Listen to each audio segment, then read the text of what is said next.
I don't know, guys. Well, what the situation looks like, we might have to pack up and find another campsite in a bit. Because I don't know about you guys, but all this water around here looks like perfect spot for some mosquito ground. Afternoon, guys. It is 1:15, and well, we're out here. It's snowing. Yeah, it's the 15th of April, and it's snowing. It's 30 degrees out right now.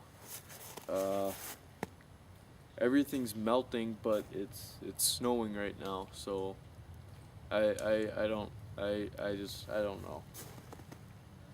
Whatever, we're just gonna ignore it and watch the pretty snowfall and just ignore the temperature, because we're tougher than the temperature. So anyway, I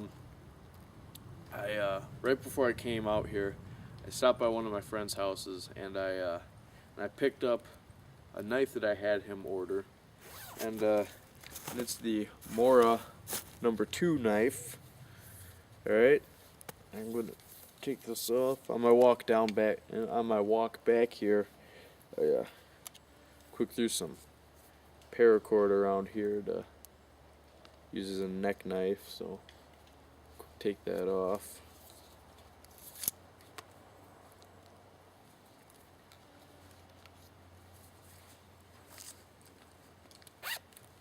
Alright, here it is.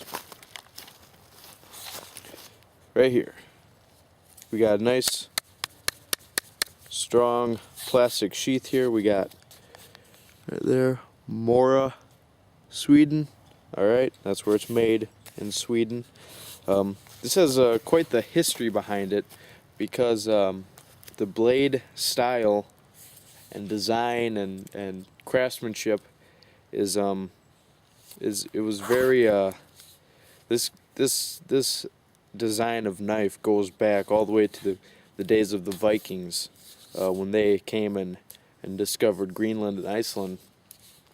This is basically a knife that they were very familiar with, and obviously that was a long time ago. And they were very familiar with this, and Sweden, Scandinavia, that's where the Scandinavian Grind comes from, which is what this knife has. But anyway, we got a nice plastic sheath. The knife sits decently low in the sheath, not super low or anything. Maybe we'll try to make a nice leather sheath for this, so then we can have it sit even lower. Alright, here we got a belt loop right here, right? So you slide your belt through here and underneath this middle bar and over the top, so the belt's going over these top two and underneath this one. And the sun just came out. That's awesome. I just have a little design on the sheath. I don't know if you can see that or not. Not too complicated. $14 knife. I haven't pulled the knife out of the sheath yet, so we'll do that right now. But looks like it's got a nice red handle. I'm not exactly positive, but I think that the handle is made of birch. I think. Not positive though. So, oh, there we go. Yep. So here it is. Look at how shiny that is. Oh boy. That is awesome. The handle's a little bigger than I thought it was too. Stick that sheath in my pocket real quick. Yeah, look how shiny that is. You can see the camera in it and the trees behind it and everything. Man. There we go. We got Mora, Sweden. Yeah, made in Sweden. And we got carbon steel. So that's awesome. I was really hoping it was carbon steel, because there's a few tricks to carbon steel that are a little bit far more superior in my eyes to to stainless steel. Oh yeah. See, there's this thing called sharp, and then there's this thing called stupid sharp, and this is stupid sharp. All right, this is just incredibly sharp. Yeah. Man. Well, anyway, Mors Kahansky, who has been in the field doing this type of stuff for about 45-ish years, he supports these knives, and one thing that he says is that the blade and the handle should be at least as long as your stretched out hand. So, well, you know, as your hand. So we check that out. Yep, the blade's longer than that, and the handle is longer than that. So we're good as far as a measurement on his part. This thing feels solid. I know it's not full tang. You can see that the steel comes down here and comes up here, so it gets thinner and is running throughout the handle here, and it stops about right here. I get that, but you know, watch the knife destruction test on YouTube. Watch Dual Survival. Cody Lundeen stands by this one knife. He never really uses another knife.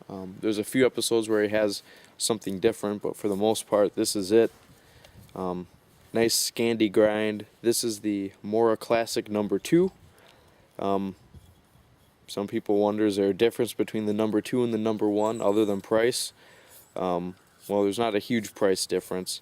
And I asked the same question, and actually there is a difference. The Mora No. 1 is a 3.9-inch blade, and this one, the No. 2, is a 4.2-inch blade. I think my measurements are correct on that.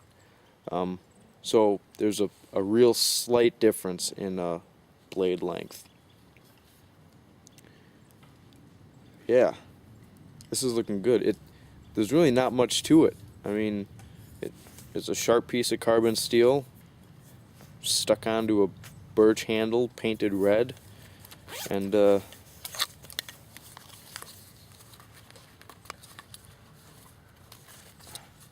slides into a plastic sheath just like that. I mean, that's it. It weighs almost nothing. I mean, you don't. On my walk down here, I had it around my neck, and I didn't notice it at all. I put it on, and it's like I just put the piece of paracord on and nothing else. Looks like the sheath does have some drainage holes right here. The one thing about carbon steel is that it does rust much quicker than stainless, so you do kind of have to, you know, take care of it. But if you expect your knife to take care of you, then you should take care of your knife. That's just the way it works. You scratch my back, I scratch yours. If you keep the blade, you know, if you keep this steel in good shape, then this knife will keep you alive. Yeah, sweet. So we're going to put a piece of cord on this and get it around our necks, and then we'll carry on. So I'm just going to take this out. Alright, so you see we have these two holes here, right?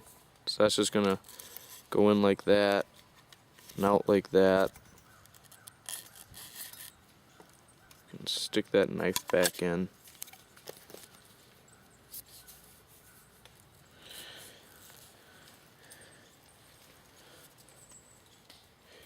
Do a quick simple overhand knot right there.